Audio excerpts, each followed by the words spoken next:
Thanks so much for being here. Today I'm going to show you the fastest way to peel hard-boiled eggs. So before we get started, the most important step in quickly peeling hard-boiled eggs is to make sure that you have put your eggs directly into an ice bath after you've cooked them. Through countless experiments, I've found that this is the most important step in making sure that your eggs peel quickly, easily, and cleanly.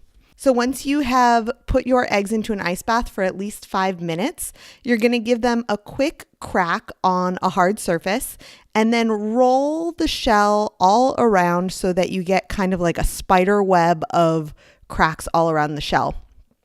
Then go ahead and start from one of the largest cracks and try to get your finger under the little bit of membrane between the shell and the white, and that's going to give you the cleanest peel.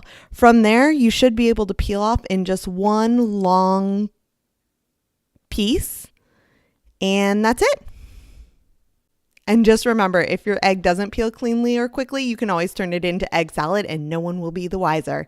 Thanks so much for watching. If you want to see my tips for cooking hard-boiled eggs or other fast, easy cooking techniques, you can follow me at cookingwithafullplate.com or subscribe to my channel on YouTube.